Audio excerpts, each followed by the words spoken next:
Как се преодолява поклонническия път до Сантяго де Компостела в Испания? Ето това сега ще научим в следващите минути на утрото на Радио Шумен. Но преди това нека да ви кажа, че пътя до Сантяго де Компостела в Северна Испания е известен още като Камино и привлича от векове хиляди поклонници. Според легендите, дълги около 800 км магически маршрут минава точно под Млечния път и отразява енергията на звездите над него. Ето всичко това е успяла да види шуменката Галена Митева, която е първата преодоляла поклонническия път до Сантяго де Компостела. На младата икономистка са й трябвали 33 дни, за да измине пътя на пилигримите от Франция до бреговете на Испания. По пътя си тя е срещнала стотици поклонници от много страни, като най-възрастният е бил на 82 години. Повече за пътя и свободата на него чуйте сега от Галена Митева, а с нея разговаря Татяна Димитрова. Ти си първата шуменка, която предприе най-голямото поклонническо пътуване в Европа. Кой обаче те запали? Историята е обикновена. Просто приятел ми спомена думата Камино и от момента, в който чух тази дума, някак си вътрешно вече знаех, че ще измина този път. А в последствие намерих хора, които са го направили вече и така по техни съвети започнах да реализирам подготовката. И в крайна сметка и самото пътуване. Колко време ти трябваше да се подготвиш? Аз съм те виждала, че много пъти ходеше в гората, носеше си тежка раница. Ами аз обичам да се подготвям дълго и търпеливо, такъв характер съм. На практика отделих 6 месеца за физическа подготовка и за подготовка на екипировката. Като разбира се, това е дълъг период, но това беше мой личен избор. Аз така исках по-дълго време да усещам подготовката на пътя. Всеки един човек в рамките примерно на 30 дни би могъл да се приготви за това пътуване.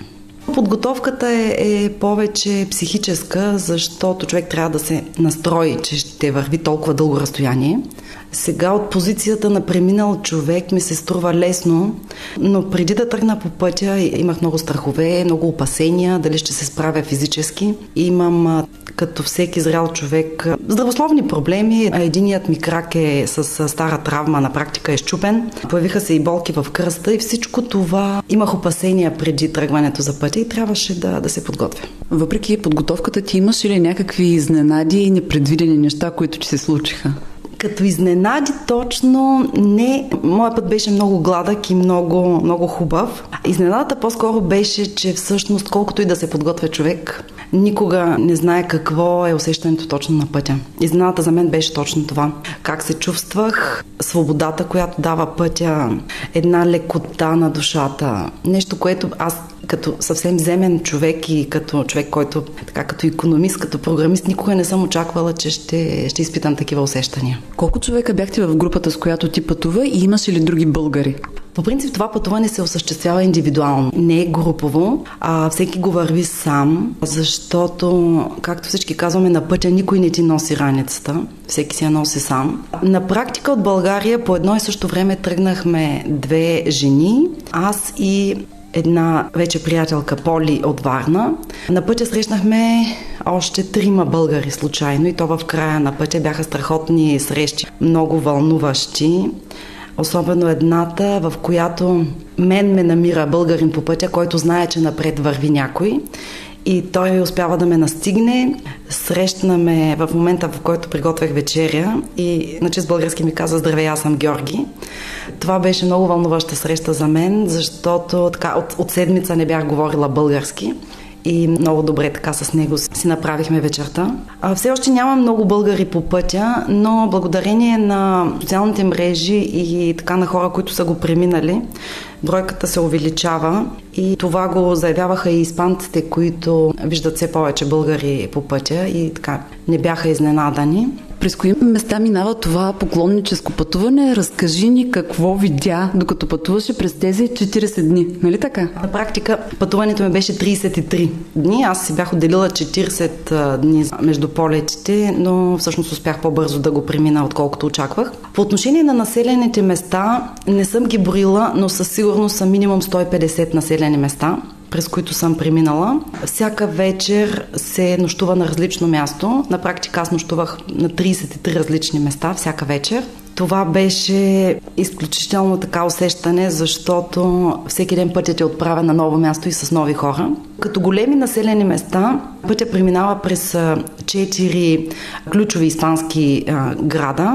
От началото до края на пътя това са Памплона, Бургос, Леон и Сантяго. 4 много красиви испански градове. И аз имах така голям късмет да попадна в тези градове винаги или в неделя, или в ден, в който има фиеста.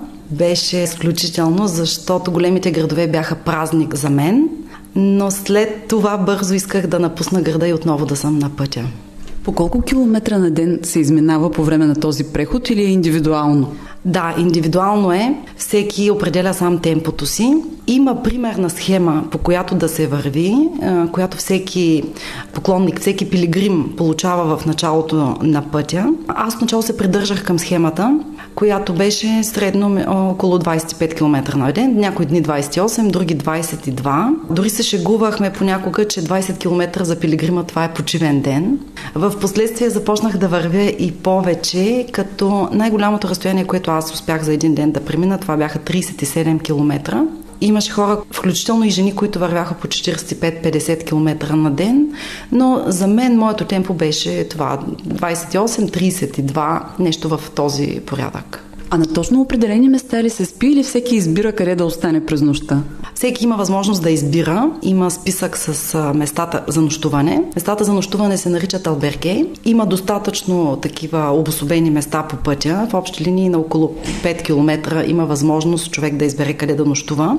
Най-дългото място без населено място и без място за нощуване беше в средата на пътя и това бяха едни 17 км, в които човек нямаше къде да отседне. Но всички сме предупредени, схемата е ясна и човек може да планира деня си. Галенка, ти през цялото време, докато пътуваше, пускаше в една от социалните мрежи снимки и там, освен калните ти обувки, видяхме и много прозорчета. Защо беше снимала толкова много прозорци на къщи, на сгради, административни и всякакви?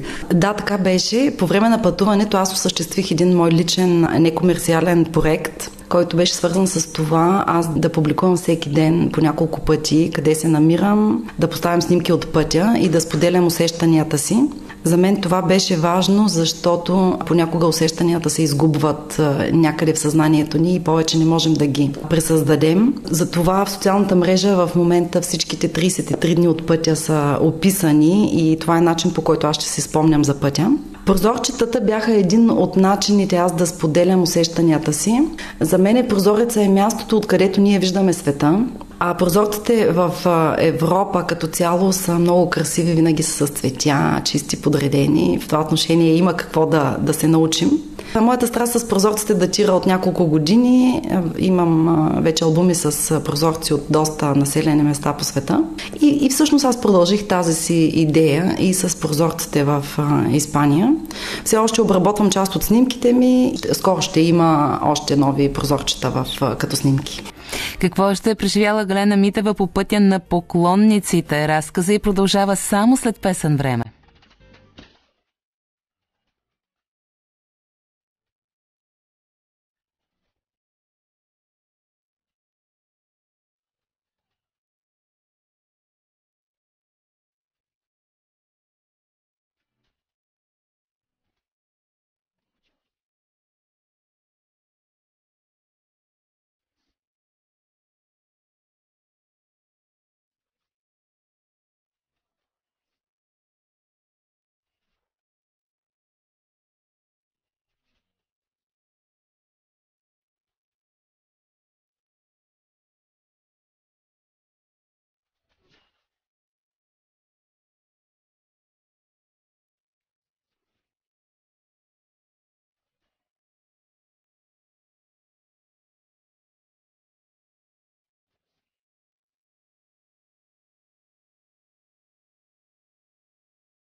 Продължава срещата ни с Галена Митева, първата шуменка, която измина пътя на пилигримите, познат на мнозина още от средните векове.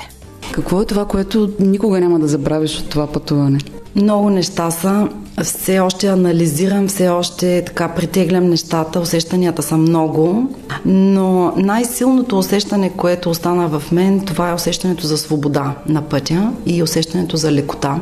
На пътя живота е по-прост, по-обикновен, без много детайли. И аз осъзнах, че всъщност ние в живота си сами си усложняваме всичко, колкото и да звучи така като клише. Наистина има какво да изчистим от съзнанията си, от ежедневието си. Имаме много излишни предмети, много излишни вещи, имаме много излишни мисли.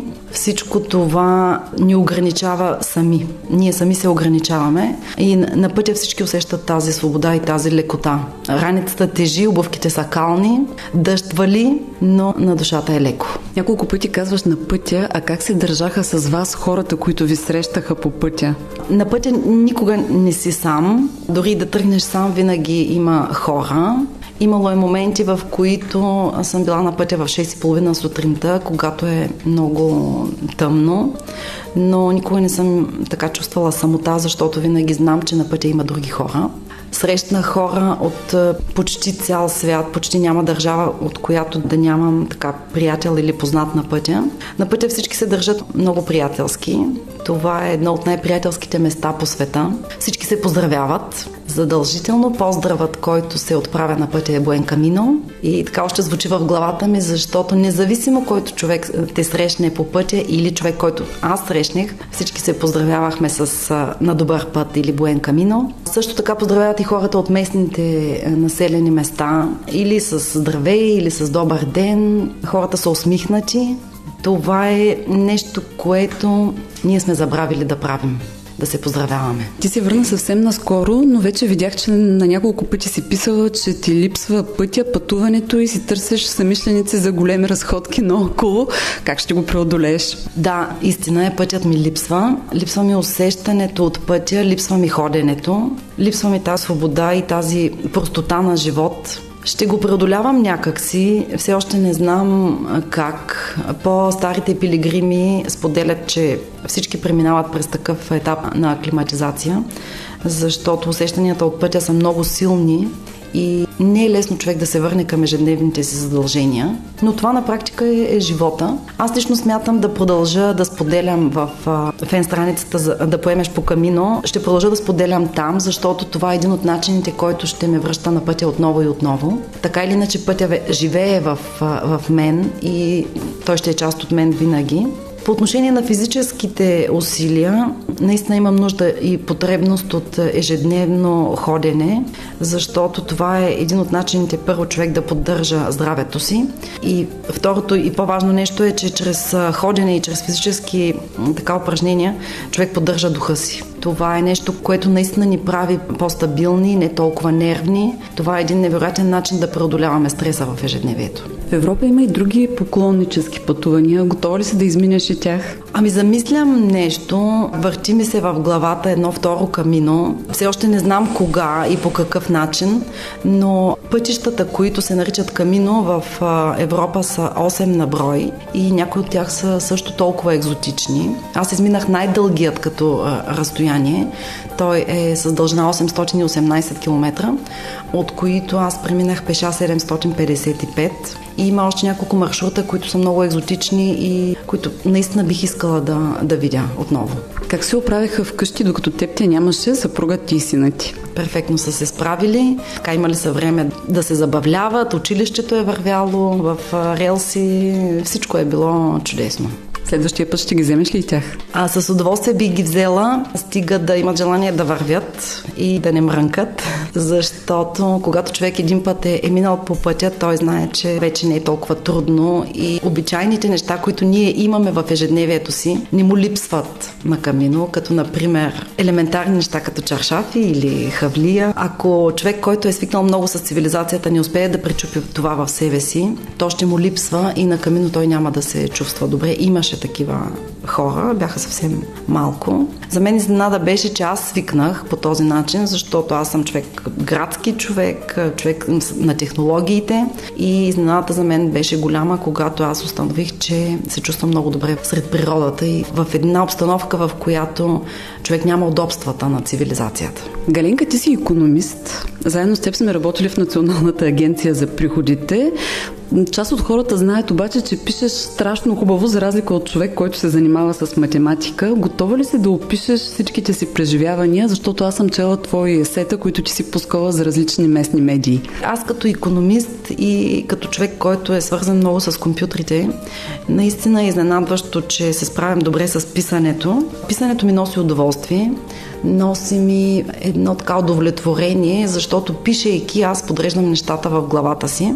И наистина ми се получи добре, защото всички почитатели на страницата във Фейсбук казват, че са пътували с мен ежедневно, искат да продължават да пътуват. По отношение на един по-голям проект, на нещо по-дълго написано, не бих се ангажирала, защото моята сила е в по-кратките описания, поне така го усещам, но наистина смятам да продължа това споделяне на пътешествията, защото, както установих, когато пътуването е споделено, то е много по-приятно, много по-силно е като изживяване.